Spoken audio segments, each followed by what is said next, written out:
안녕하세요. 세상에 모든 돈을 복사하는 남자, 돈복남입니다.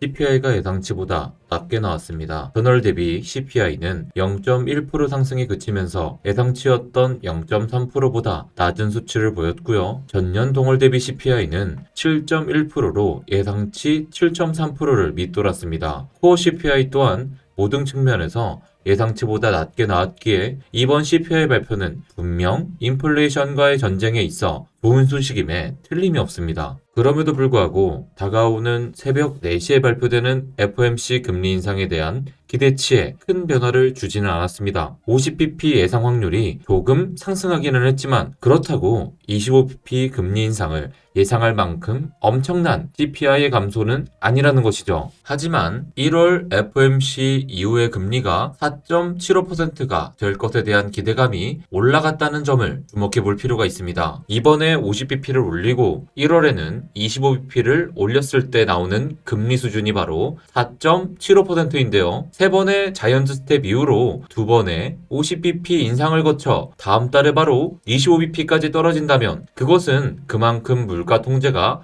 되고 있다는 것을 의미하기에 시장이 바닥을 다지고 안정을 되찾는데 도움이 될 수 있을 것으로 보입니다. 나스닥을 보시면 CPI 발표 직후에 중요한 저항으로 작용했던 여기 보이시는 하얀색 추세선을 빠르게 돌파했다는 것을 알 수 있습니다. 다만 그 이후로 다시 힘을 잃으며 상승분을 빠르게 되돌렸는데요. 여기서 중요한 추세선 지지 잘 받아주고 있네요. 이런 결과가 나온 것은 많은 투자자들이 바로 다음날에 이어지는 FOMC 결과까지 지켜보고자 하는 보수적인 심리가 작용했기 때문인 것으로 보입니다. 이번 CPI 발표의 디테일을 살펴보면 원유 가격과 자동차 가격, 그리고 교통 및 의료 서비스의 가격 감소가 크게 기여했다는 것을 알 수 있는데요. 에너지 가격 하락은 인플레이션을 막는데 도움이 되었습니다. 또한 초기 인플레이션 폭발의 주범이었던 중고차 가격은 한 달 동안 2.9%를 하락했으며 현재는 1년 전보다 3.3% 하락했습니다. 최근 2월까지만 해도 중고차 및 트럭 지수는 마이크로칩 부족으로 인한 수요 증가로 인해 신차 생산의 차질이 빚어짐에 따라 연간 기준으로 40% 이상 상승했었죠. 이러한 부문에서의 물가가 감소했다는 것은 분명 긍정적인 측면입니다. 하지만 그것만으로는 충분하지 않은 것도 사실입니다. 보시면 식료품과 주거비가 줄어들고는 있지만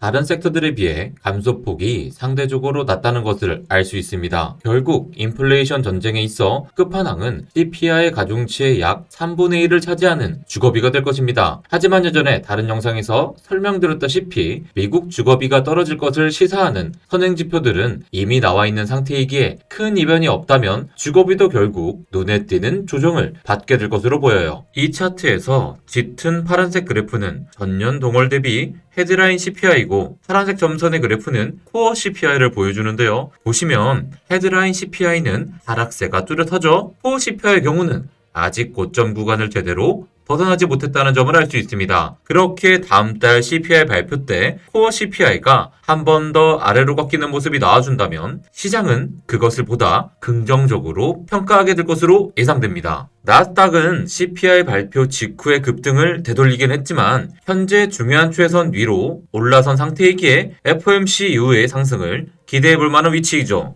보시다시피 하얀색 추세선은 2022년 내내 중요한 저항선으로 작용했습니다. 그렇게 지금 위치에서 지지를 다진다면 미국 증시는 앞으로 보다 긍정적인 모습을 기대해 볼 수 있게 됩니다. 물론 그렇다고 해서 2021년 같은 상승장이 펼쳐진다는 의미는 아닙니다. 내년 한 해는 경기 침체 이슈 등 매크로 전망이 어둡기에 더 낮은 바닥을 형성하지 않고 지지 구간을 형성해 준 것만으로도 긍정적으로 볼 수 있다는 것이죠. 비트코인은 6월 저점에 대한 돌파 시도를 할 수 있는 자리까지 올라왔습니다. 비트코인 변동성을 보여주는 BVOL 인덱스를 보시면 비트코인의 변동성이 여전히 역사적인 저점 구간에 머물고 있다는 것을 알 수 있습니다. 대부분의 경우 BVOL이 25% 아래로 떨어진 경우는 극심한 변동성이 뒤따른 경우가 많기에 계속해서 주의를 기울여야 하는 상황입니다. 그 변동성의 방향성이 상승이면 좋겠지만 현 시점에서는 그렇지 않을 가능성도 상당히 높기에 신중하실 필요가 있겠습니다. 많은 분들이 바이낸스의 상황을 궁금해하시죠? 상황을 다시 확인해 보도록 하겠습니다.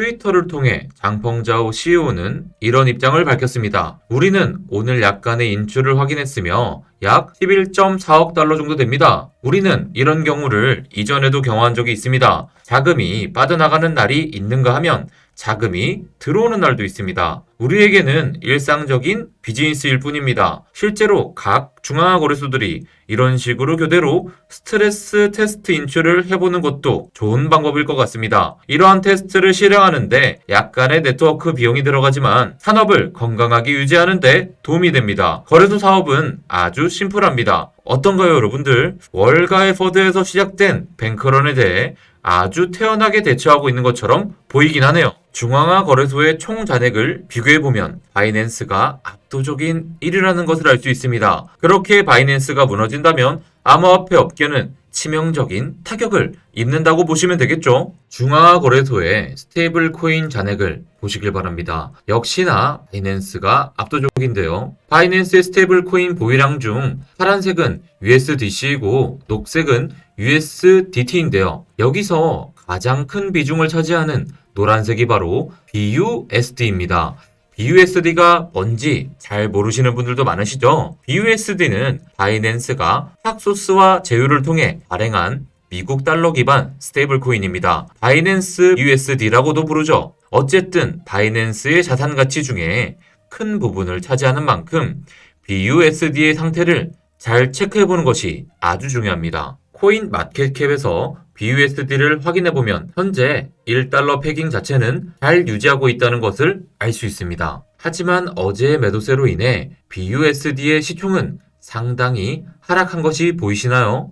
올해 8월 수준으로 떨어졌는데 현 위치는 올해 2월 이후로 6개월간 행보했던 위치이기에 중요한 지지선으로 작용하게 될 것으로 보입니다. 바이낸스의 지갑에는 현재 약 600억 달러에 달하는 자산이 있습니다. 그중 25%가 BUSD로 가장 많고요. USDT는 20%, 비트코인은 15%, BNB가 10%, 이더리움이 10%, 그리고 나머지 자산이 약 18% 정도 됩니다. 11억 달러가 넘는 자산이 빠져나갔지만 바이낸스엔 여전히 많은 자산이 남아 있습니다. FTX와 같은 문제가 바이낸스에는 없다면 바이낸스는 더 강한 뱅크런도 견뎌낼 수 있을 것입니다. 장펑자오의 말처럼 이런 뱅크런은 시장의 건전성을 보여주는 스트레스 테스트가 될 수도 있겠죠. 암호화폐 생태계가 더 큰 시련을 겪지 않기 위해서라도 바이낸스는 최후의 보루로서 견고한 모습을 보일 필요가 꼭 있습니다. 비트코인 백만장자 더문은 트위터에서 바이낸스가 무너지면 우리 모두가 망한 것이라고 말했습니다. 이 친구 제가 실제로 몇 번 본 친구죠. 또한 비트코인 애호가이자 저자인 레이아 헤일퍼는 바이낸스가 무너지면 비트코인은 살아남겠지만 스테이블 코인을 포함한 전체 암호화폐 생태계는 죽을 것이라고 말했습니다.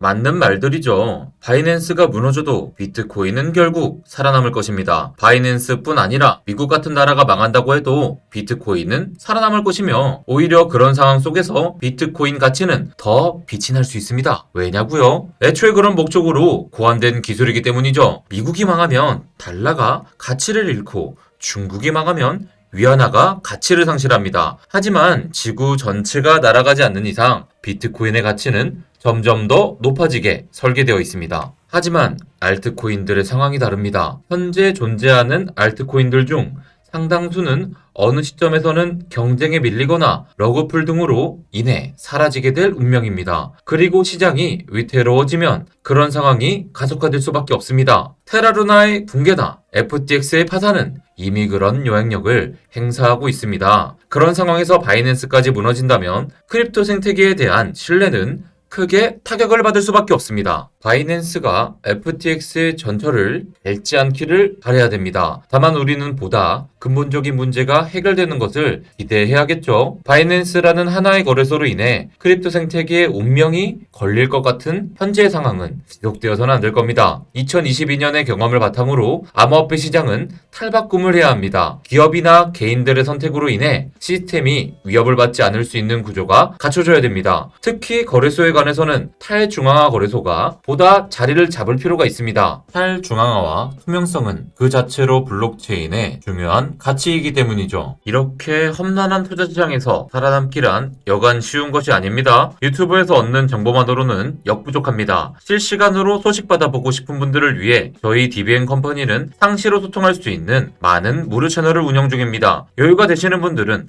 멤버십 좋아요 등급 가입하셔서 멤버십 회원들만 모여있는 톡방에 들어오시고요. 아직 여유가 없다고 하시는 분들은 구독만 해두시고 무료 채널로 들어오시길 바랍니다. 그럼 내일 만나요. 안녕.